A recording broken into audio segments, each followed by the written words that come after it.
Hola estimados alumnos, bienvenidos a nuestra nueva clase virtual dedicada pues a un tema muy interesante, a la épica griega.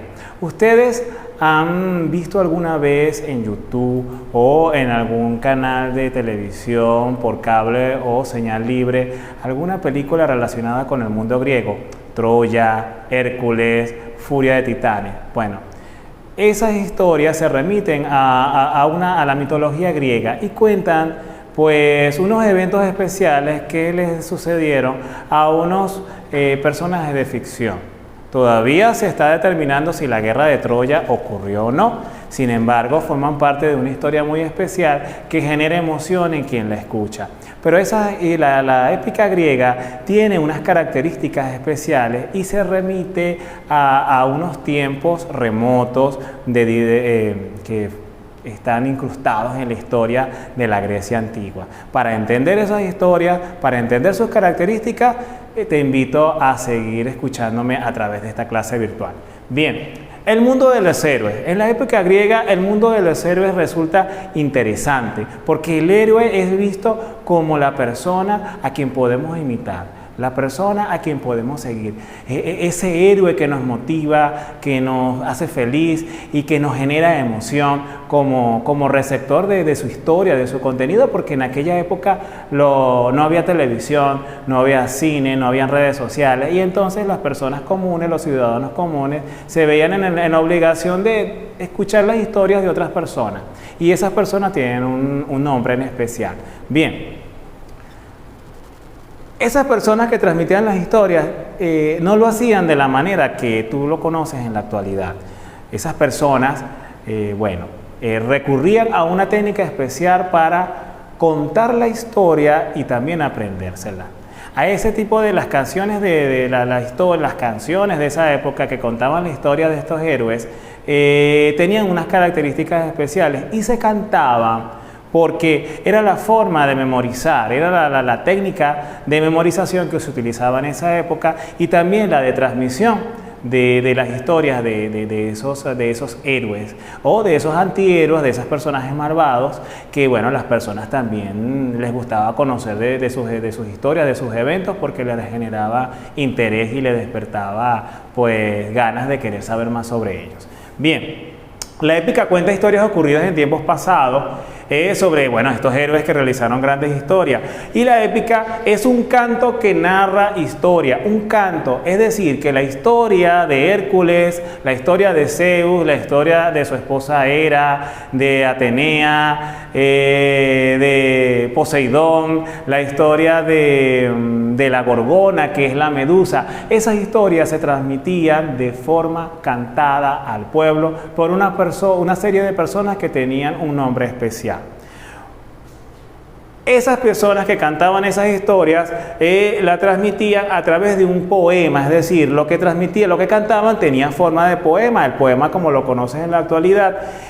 Pero la pregunta continúa latente, ¿pero por qué se cantaba? Bien, en la siguiente diapositiva respondo tu duda, todo recae en el tiempo y en lo que te dije unos minutos antes, porque cantar era la forma de memorizar y transmitir la información, porque en ese tiempo predominaba la cultura oral, porque como no había medios tecnológicos como los conocemos en la actualidad, pues predominaba el boca a boca, el cantar, el decirle a uno aló y a otra persona para que esa información se transmitiera en el tiempo y en el espacio. Entonces, también el conocimiento de las personas que escuchaban esas historias se transmitía a través de esos cantos y el conocimiento en general también tenía que transmitirse de forma cantada. En el caso de los héroes, por ejemplo, hay historias interesantes que se pueden generar. Fíjate, en la siguiente diapositiva te recalco que lo que se cantaba se transmitía de memoria, es decir, escuchabas la historia cantada, aprendías ese poema cantado en tu memoria y lo transmitías a los receptores de forma cantada, de memoria.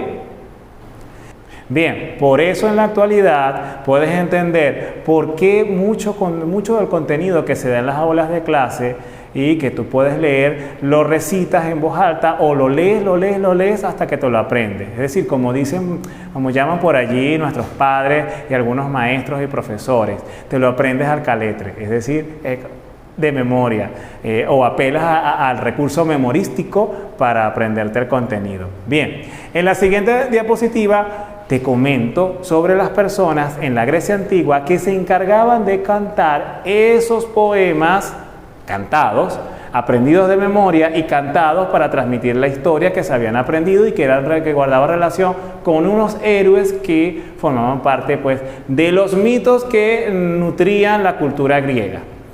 Están los Rapsodas y los Aedas. ¿Qué es una Aeda? Bueno, es un poeta que canta, pero ese poeta crea la historia y la canta.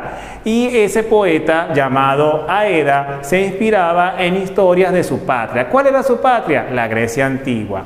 Ellos iban de palacio en palacio cantando sus producciones, sus creaciones a las personas, sus poemas cantados, pues se lo iban interpretando a las personas. Por eso ellos siempre se van a relacionar con la oralidad, porque lo cantaban. Esos cantos no estaban escritos, solamente estaban atrapados en su memoria.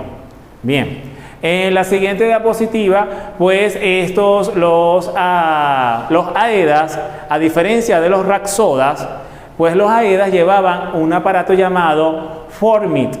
Ese formit es como una especie de cítara que tenía unas cuerdas que ellos tocaban mientras iban cantando, es decir, era el instrumento que le daba el fondo musical a esas historias inventadas o a veces pues ocurridas a unos seres vivos que ellos que cantaban a las personas en las plazas o de palacio en palacio. En la siguiente diapositiva te presento pues que ellos tuvieron un contraste, y en este caso eran los Rapsodas. Los Rapsodas son el equivalente eran el equivalente a los Aedas, pero los Rapsodas no tenían instrumento musical. Ellos como surcidores de canto, al hablar de surcir es como cuando enhebras una aguja y vas cosiendo sobre la tela, es decir, vas confeccionando algo. Bueno, los Rapsodas también confeccionaban sus historias, también las construían, las inventaban o recolectaban la información y reconstruían los hechos ocurridos y contaban una historia, pues ellos también utilizaban la oralidad e iban de pueblo en pueblo contando esas narraciones. Bien. Como los Aedas, los Rapsodas se valían también de la poesía existente. Páralo ahí un momento. Ajá. Esa poesía existente pues generaba emoción, a veces hacía llorar a los escuchas, a veces pues los emocionaba al punto de sentir ira por los personajes malvados, o de pronto les originaba ganas de imitarlo, ganas de seguirlo, porque, bueno, la forma en que el Rapsoda o el Aeda cantaba su historia y la emoción que imprimía a través de la transmisión de esa historia también repercutía en los escuchas de la historia. Bien, hasta acá esta clase virtual sobre la épica griega. Gracias por tu atención. Te invito, estimado alumno, a entrar al aula virtual y pues a través de la tarea que voy a asignar, que en este caso va a tener un peso calificativo de 25%, pues ampliar esta clase virtual a través de la investigación sobre unos conceptos interesantes que guardan relación con la épica griega. Gracias por tu atención. Nos vemos en la siguiente clase virtual. Hasta pronto.